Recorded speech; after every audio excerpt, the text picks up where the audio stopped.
Nama saya Wahyu Nurhuda, calon guru penggerak dari SD Gunung Terang, Kecamatan Kalianda, Kabupaten Lampung Selatan. Pada kesempatan pagi hari ini kita akan berwawancara ngobrol dengan Kepala Sekolah SDN Gunung Terang, Kecamatan Kalianda, Kabupaten Lampung Selatan. Pada kesempatan hari ini ada Ibu Armah selaku kepala sekolahnya. Gimana kabarnya, Bu? Alhamdulillah sehat. Alhamdulillah. Ya. Ini Bu, kita mau ngobrol-ngobrol sejenak mengenai wawancara dilema etika. Ya, silakan. Ada beberapa pertanyaan yang ingin saya sampaikan. Yang pertama, selama ini kira-kira Ibu ini bagaimana ketika mengidentifikasi kasus-kasus yang merupakan dilema etika atau rujukan moral? Ya, terima kasih Pak Wahyu Nurhuda SPD sebagai guru SD Gunung Terang. Alhamdulillah ya, sampai saat ini pertanyaan Pak Wahyu Nurhuda, bagaimana dapat mengidentifikasikan kasus-kasus yang merupakan dilema etika.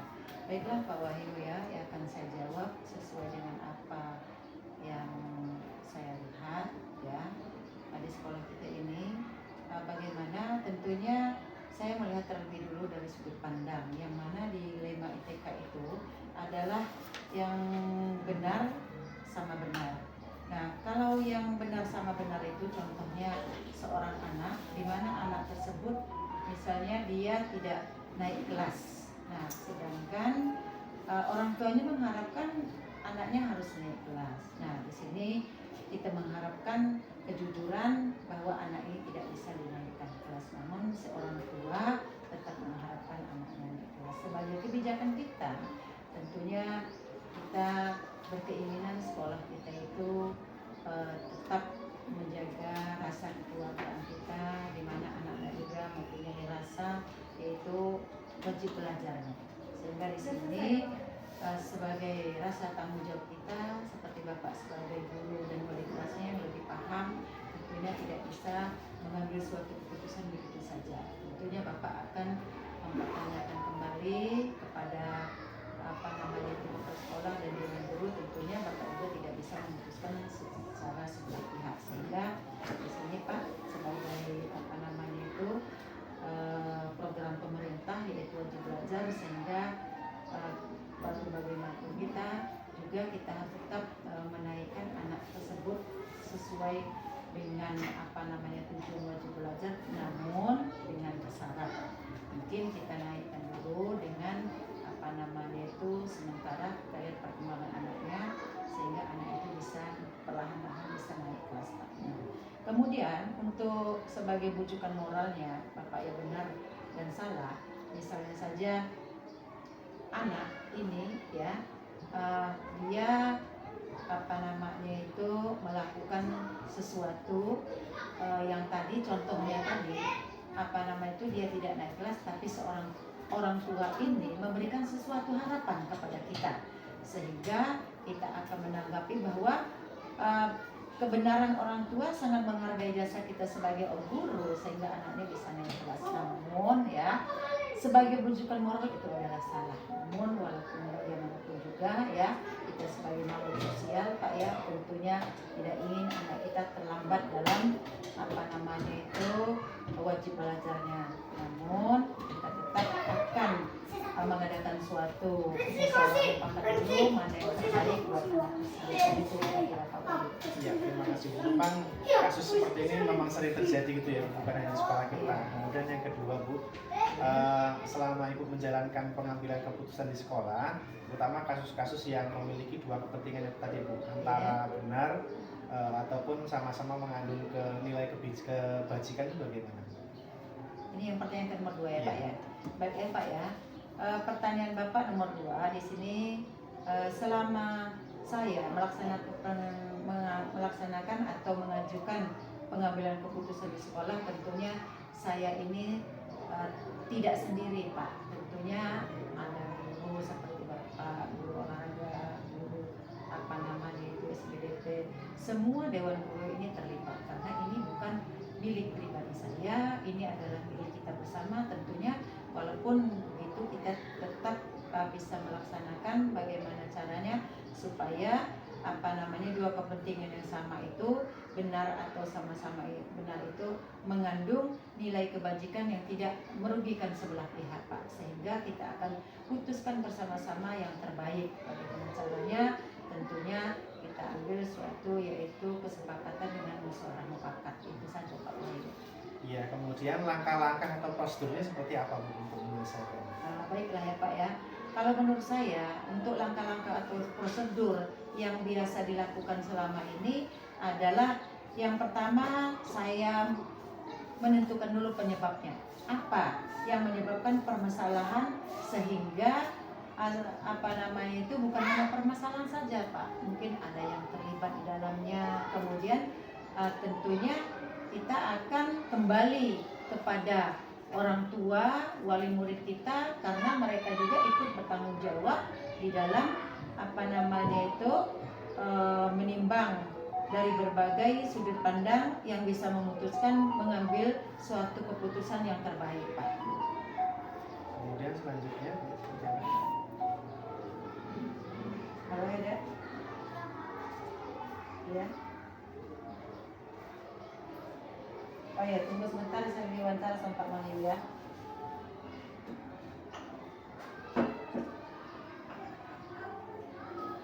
Iya, siap ya. Yuk. Saya ulang Pak ya. Yang ketiga, langkah-langkah prosedur seperti yang biasa saya lakukan itu adalah yang pertama tentunya kembali lagi Pak, kita segala sesuatunya kita harus adakan yaitu musyawarah mufakat, karena kalau kita melakukan suatu keputusan sendiri tentunya tidak bijaksana. Kira-kira begitu Pak ya.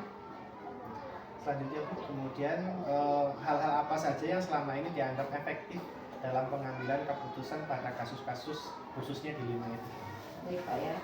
Untuk pertanyaan yang nomor 4, tentunya pertanyaan tadi adalah apakah Anda memiliki sebuah fakta hal-hal apa saja yang selama ini yang dianggap efektif dalam pengambilan keputusan kepada kasus-kasus di 5 etika.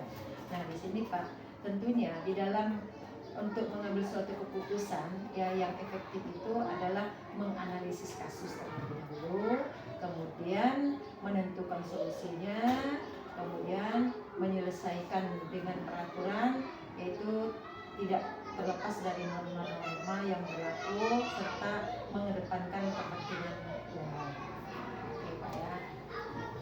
Kemudian hal-hal apa saja yang selama ini merupakan sebagai tantangan lah dalam pengambilan keputusan ibu dalam kasus-kasus di 5 itu? Oke Pak ya. Hal-hal yang selama ini yang merupakan suatu tantangan ya dalam pengambilan keputusan kepada kasus-kasus dilema itu tentunya tidak mudah Pak, karena di mana kasus dilema etika itu karena tadi adalah benar lawan benar, sehingga di sini Pak ya tantangan yang untuk mengambil keputusan itu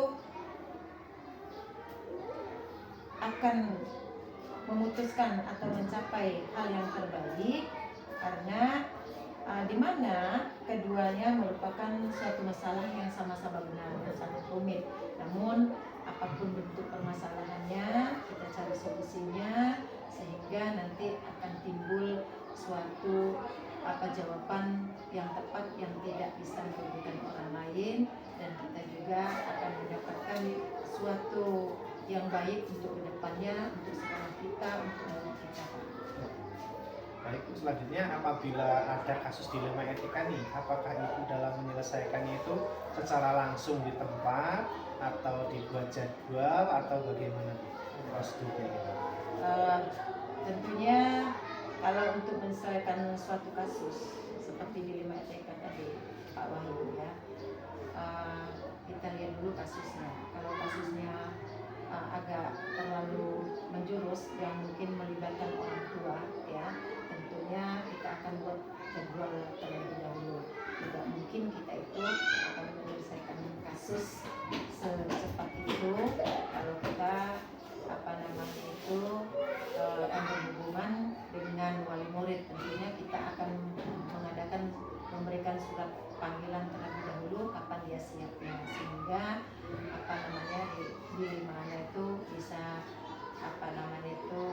kita selesaikan dengan musyawarah mufakat. Selanjutnya, apakah ada nih Bu orang atau faktor lain yang selama ini mempermudah atau membantu Ibu lah dalam mengambil keputusan dalam kasus-kasus dilema etika ini? Baik Pak ya. Sesuai dengan pertanyaan, apakah ada orang? Tentunya ada Pak. Ya, kembali lagi saya katakan, karena ibu ini tidak sendiri ya, kita ini ada dewan guru ya, tentunya ada juga apa namanya itu wali murid. Setiap apapun masalahnya tentunya tidak bisa kita ambil suatu keputusan sendiri saja. Nah, untuk itu saya tetap melakukan apa namanya itu sebuah jawaban itu, saya harus tetap berkoordinasi dulu dengan guru Pak. Baik Bu, terakhir Bu, nih, dari semua hal yang sudah kita bicarakan, ngobrolkan, kira-kira pembelajaran apa ini Bu yang dapat dipetik dalam pengalaman Ibu?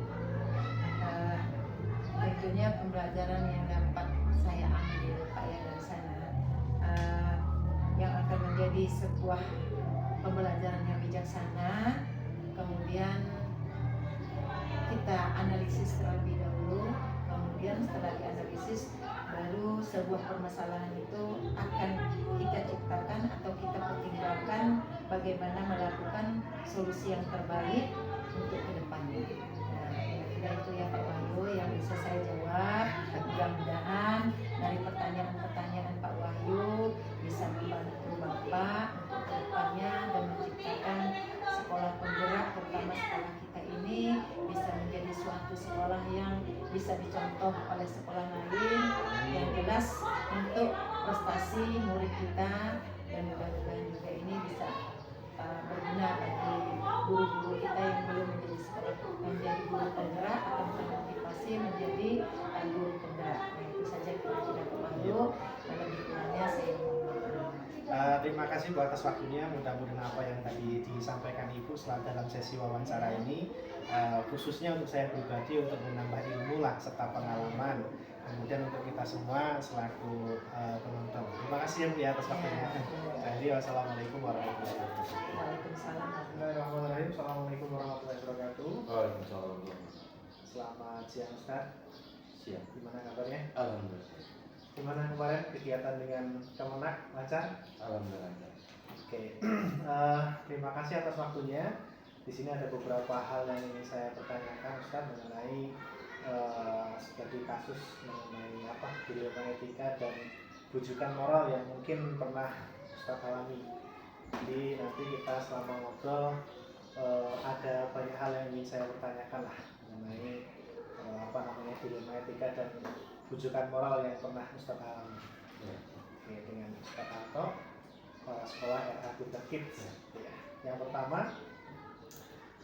selama ini bagaimana Ustadz mengidentifikasi kasus-kasus yang merupakan dilema etika dan rujukan moral?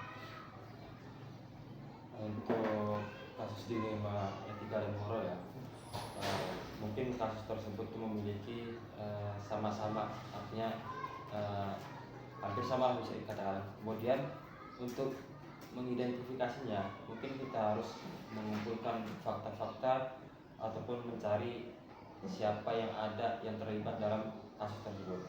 Kemudian setelah itu bagaimana caranya mengatasinya, mungkin akan dirapatkan kembali. Kemudian selama Ustadz menjalankan pengambilan keputusan nih ya, terutama untuk kasus khusus di mana ada dua kepentingan yang sama-sama benar. Nah ini sama-sama mengandung nilai kebijakan ini bagaimana? Mengenai keputusan yang sama-sama benar, mungkin ya sama saja kita harus mengumpulkan data dan fakta yang terjadi di lapangan.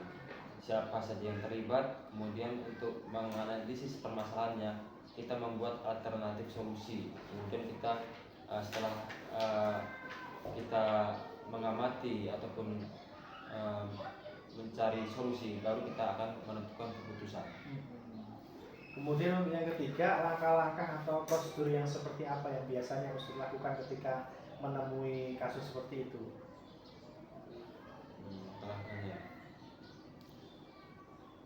mungkin dengan menentukan fakta yang terjadi, siapa yang terlibat, menganalisis permasalahan, atau membuat alternatif solusi, membuat keputusan dan melihat lagi keputusan direfleksi. Kemudian hal-hal apa saja yang selama ini Ustadz anggap efektif lah untuk pengambilan keputusan, terutama kasus-kasus dilema etika? Yang efektif ya, mungkin dengan menelaah siapa saja yang terlibat, yang bersifat urgensi ya, mendesak, dan tindakannya seperti apa. Kemudian untuk kasus yang dilema etika tersebut dan pengambilan alternatif solusi yang alternatif. Kemudian hal-hal apa saja yang selama ini Ustadz anggap sebagai tantangan lah dalam pengambilan keputusan gitu? Tantangan ya. Mungkin dengan adanya orang-orang atasan langsung yang terlibat, nah itu mungkin bikin apa ya, dilema. Artinya ada orang-orang atas sampai yang terlibat itu bukan hanya pelaku saja, mungkin ada yang seperti apa ya, bisa dikatakan dia itu provokator. Nah, jadi untuk menangani tersebut kita jadi yang membingungkan itu adanya atasan yang terlibat di dalamnya. Kemudian nih misalnya ada sebuah kasus dilema etika, apakah yang Ustadz lakukan langsung menyelesaikan pada saat itu juga, atau dirembuk atau dimusyawarahkan, atau bagaimana biasanya? Atau ada jadwal tertentu, misalnya rapat dengan guru-guru kelas atau bagaimana? Nah, yang pasti kita rapatkan dulu dengan guru-guru kelas, kemudian kita cari keputusannya mana yang baik untuk menangani kasus tersebut. Rapat dengan guru. Kemudian ini lagi, Ustadz, ini kira-kira ada seseorang atau faktor-faktor yang selama ini bisa membantu atau mempermudah pengambilan keputusan lah? Ada. Nah, yang pertama ya, untuk yang membantu ya untuk keputusan ya, artinya guru. Di sini kita adanya peran guru itu untuk membantu menentukan keputusan, masukan guru seperti apa, masukan wali kelas seperti apa, dan di situ kita akan musyawarah kemudian menentukan keputusan. Jadi artinya menentukan keputusan itu harus melibatkan adanya guru. Oke, tadi sudah rangkaian sudah banyak. Kemudian terakhir ini Ustadz, dari semua hal yang telah disampaikan tadi, pengalaman sama Ustadz, kemudian kira-kira pembelajaran apa yang bisa kita petik pada sesi wawancara kita? Ya, kalau untuk pelajaran yang bisa kita petik dari wawancara kita ini, tentunya untuk mensikapi hal ini ya, kasus etik moral ini adalah kasus yang amat sangat penting, artinya harus cepat ditangani. Jadi kita sebagai pelaku pelaksana yang ada di sekolah mungkin agar dapat membimbing ataupun mengimbau ketika sebelum adanya permasalahan tersebut. Oke, terima kasih untuk waktunya. Mudah-mudahan dari obrolan kita kali ini, khususnya untuk saya pribadi, itu nambah pengalaman, nambah ilmu. Apabila nantinya di kemudian hari ada kasus-kasus serupa mengenai dilema etika dan rujukan moral yang terjadi pada diri saya, dan tentunya untuk kita semuanya. Terima kasih atas waktunya. Ya. Jadi wassalamualaikum warahmatullahi wabarakatuh. Waalaikumsalam.